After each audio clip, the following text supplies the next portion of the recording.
visitations to our world.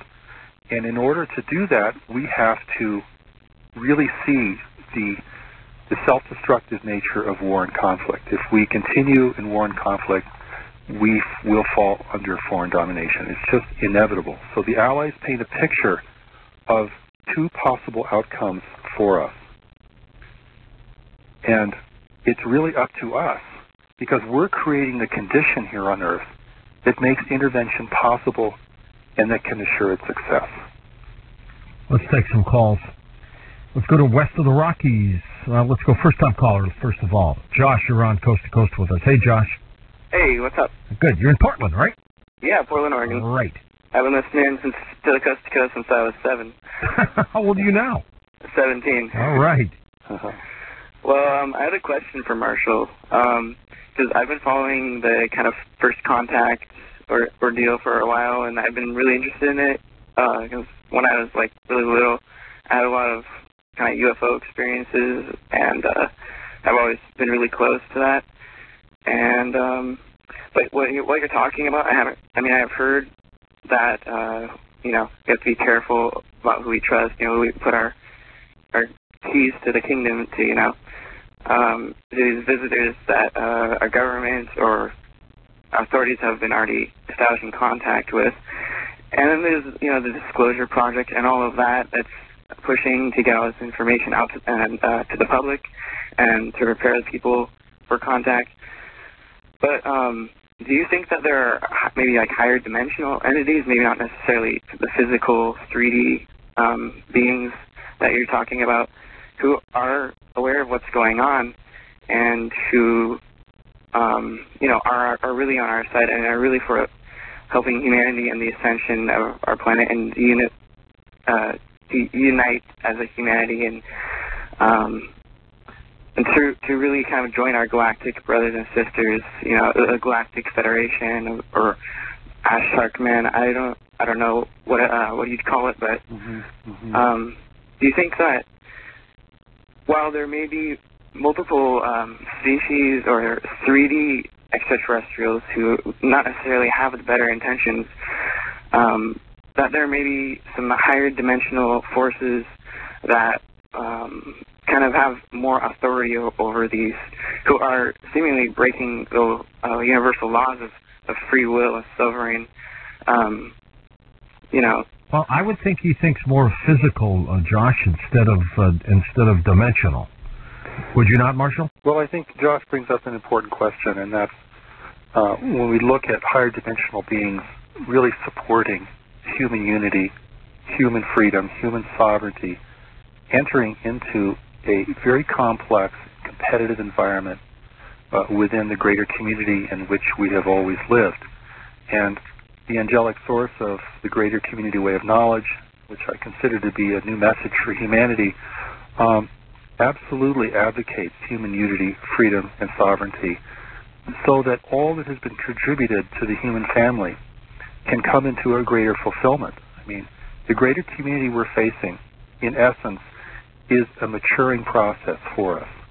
You know, we cannot be reckless and foolish and self-destructive in the face of the greater community. And it is actually going to require us to unite and to begin to value our freedom and to value the world we live in, because it's interesting that the briefings mention the three things that every free nation in the universe must have to be free. And that is unity, self-sufficiency, and extreme discretion. Next up, let's go west of the Rockies. Ben in Las Vegas, you're on. Hey, Ben. Hi. How's things going in Las Vegas? Going pretty good. I guess moved here. It's a little warm right now. Yeah, it's fine. I'm listening to your guest. I'm sorry I forgot his name, but Marshall. Marshall. Most of what I'm hearing is ringing real true with me, and I'm thinking that you're getting like a good cop, bad cop scenario. I think these two races of individuals, the one that's giving the information and the others, I think they're on the same side.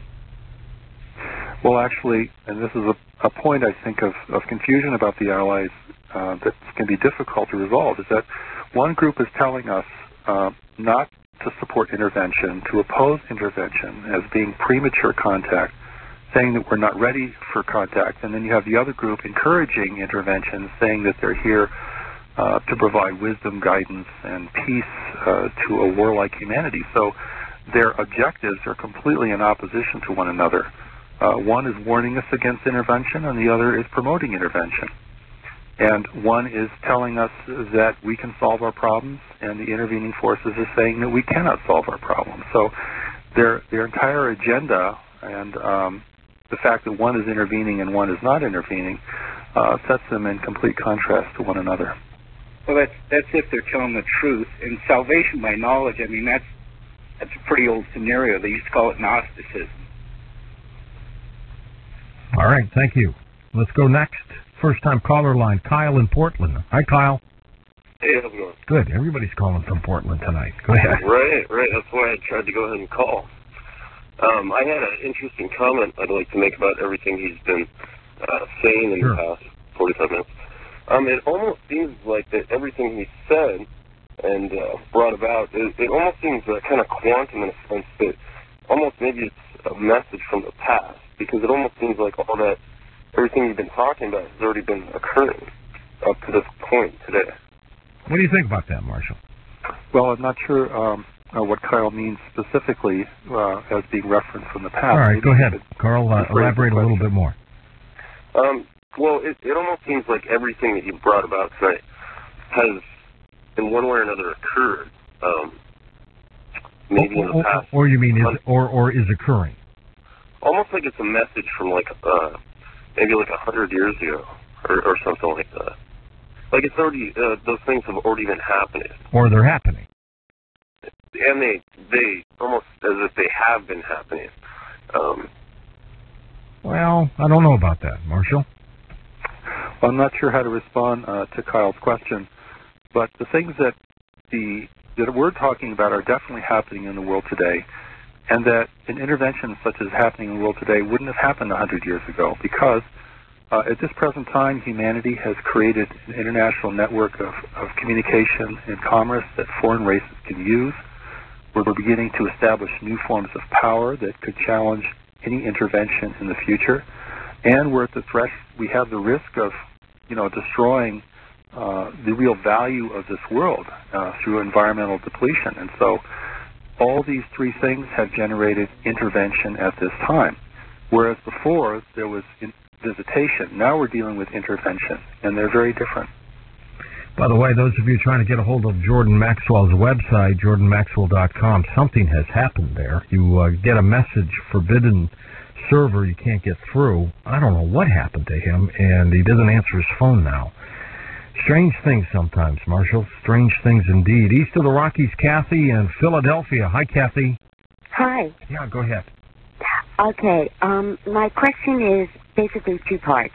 First part, being the bearer, and I would imagine you've practiced these steps of knowledge. I wanted to know how successful were you, and did this give the results that you think it will give to each one of us as far as knowledge we wouldn't be able to get on our own. The discernment and knowing who's friend from foe.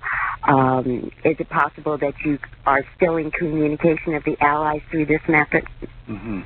Okay, so I believe the first question, Kathy, was, my own experience of knowledge. I think that knowledge for me has given me so many benefits in life. It's brought my beautiful wife to me, who I've been with for 24 years. It's brought me a beautiful son.